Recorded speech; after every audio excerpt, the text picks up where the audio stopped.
Dialogando con el padre Raúl Sánchez. Bien, me encontré unas afirmaciones bastante interesantes que quiero compartir con ustedes. Estas afirmaciones tienen alrededor de ya unos 500 años, más o menos. Y dice así, la primera afirmación es la siguiente: yo no impugno las malas costumbres, sino las doctrinas impías. Otra afirmación: yo no impugné las inmoralidades y los abusos, sino la sustancia y la doctrina del papado. Otra afirmación: la vida es tan mala entre nosotros como entre los mismos papistas. La cuestión es otra, de si enseñan o no la verdad. Otra afirmación: nosotros vivimos mal, como viven mal los papistas. No luchamos contra los papistas a causa de la vida, sino de la doctrina. Personalmente, no digo nada sobre su forma de vivir, sino sobre la doctrina. Mi quehacer, mi combate, se centra en saber si los contrincantes transmiten la verdadera doctrina. Por eso, aunque el Papa fuese tan santo como San Pedro, lo tendríamos por impío y nos rebelaríamos contra él. Bien, estas afirmaciones las expresó en su momento, en su tiempo, el señor Martín Lutero. ¿Y por qué las estoy citando? Bueno, porque a veces se tiene como cierto que el señor Martín Lutero, este sacerdote agustino, monje agustino alemán, que se separó de la Iglesia Católica porque no estaba de acuerdo con la inmoralidad y con la falta de ética y que tenían algunos eclesiásticos de aquella época. Entonces, él no podía conectar con eso y decidió apartarse de la Iglesia Católica. Creo que reducir así la historia, ¿no?, en cuanto al pensamiento de Martín Lutero en este sentido, pues es desconocer lo que Martín Lutero quería. Martín Lutero, esto que acabo de afirmar precisamente, eso es de él, ¿no? Y él lo que quería era otra doctrina. Dudó de la doctrina de la Iglesia Católica. Por eso cercenó todo, ¿no? Y por eso vino ese gran cisma. Entonces, por eso no tradición, no papados, no vida clerical, no liturgia, no historia, no tradición, nada de este tipo de cosas, simplemente la Biblia. Entonces, vemos pues con esto que son las doctrinas o la doctrina de la Iglesia Católica que Martín Lutero desdeñó, desconoció y él creó una nueva doctrina. Antes de Martín Lutero no existían los protestantes, los hermanos cristianos no católicos, no existían.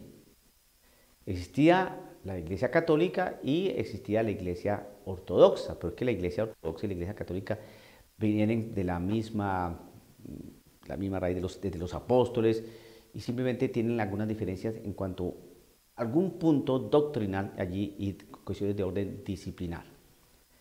Pero es que este monje agustino, este Martín Lutero, prácticamente sí se apartó de la iglesia y creó una nueva doctrina. Eso trajo pues mucha herida, mucho malestar, mucho sufrimiento al cuerpo de Cristo hasta el día de hoy. Cuando, cuando, se, cuando se cambia la doctrina, cuando se enseñan otras cosas, uno se pregunta cómo pueden decirle a Martín Lutero testigo del Evangelio si prácticamente no cree en el Evangelio. Y entonces, este tipo de cosas es lo que lo hace a uno sentirse un poco como incómodo y muy cuestionado sobre lo que algunos obispos alemanes quieren allá en Alemania y que eso va a repercutir, querámoslo o no querámoslo, en la Iglesia Universal. Por ejemplo, la intercomunión.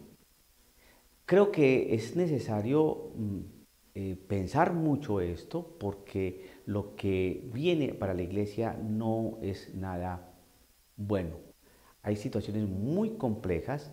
La doctrina prácticamente se ha venido católica, que se ha venido sosteniendo, se está ablandando de una manera impresionante desde muchos frentes y a cuentagotas nos van lanzando afirmaciones, nos van lanzando acciones de orden pastoral sostenidas en quién sabe qué cosas. Entonces, la doctrina, la enseñanza de la Iglesia Católica se está poniendo está siendo puesta en tela de juicio. No, sí, eso es así, pero sí podríamos entender eso, pero eh, yo pienso esto y no riñe para nada con el magisterio de la iglesia, bueno, como dice este Georg Batzing, el presidente de la Conferencia Episcopal Alemana, que él puede dar la comunión a los luteranos, o protestantes, y no pasa nada y que no va en contra de la enseñanza del magisterio tradicional. Uno escucha esto y entonces uno dice, oiga, ¿qué pasa en la Iglesia Católica? Porque hay un gran silencio en parar ese tipo de afirmaciones porque trae mucho cuestionamiento al pueblo de Dios.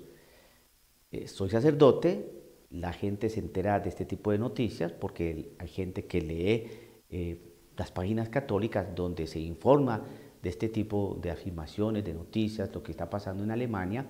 Entonces la gente se le acerca a uno, padre, ¿es cierto esto? ¿Se va a poder hacer esto? Entonces, entonces los protestantes sí pueden comulgar, todo ese tipo de cosas. Y más cuando se dice que él respeta, pues este obispo Batzin, ¿no? Georg Batzin, dice que él respeta, siempre va a respetar a aquel protestante que quiera acceder a la comunión. Él no va a entrar a discutir en su conciencia si llega con recta intención, si lo desea hacer, él nunca le va a negar la comunión. Prácticamente, entonces, ¿en qué consiste la Eucaristía?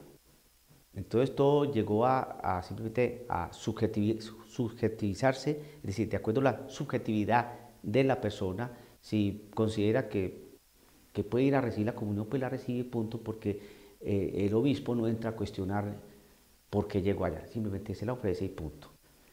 Creo que eso trae mucha confusión a la gente y la gente le pregunta a uno, padre, ¿cómo podemos entender esto? Esto pues denota lo que está pasando en la Iglesia Católica, sufriendo, y nosotros muchas veces los sacerdotes pues nos vemos a veces como entre la espada y la pared para dar una respuesta clara, ¿no?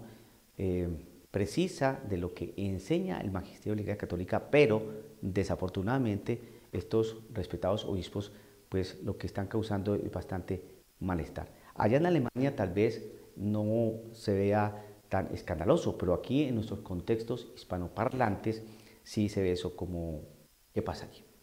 Entonces le toca a uno informar y lo que sí es bien claro es que la Iglesia Católica tiene bien sentadas las bases eh, sobre lo que es la Eucaristía, quién la puede recibir, ¿no? Y cuáles son los requisitos necesarios para asumir, para vivir y para recibir el cuerpo de Cristo. Que el Señor lo bendiga, dialogando con el Padre Raúl Sánchez.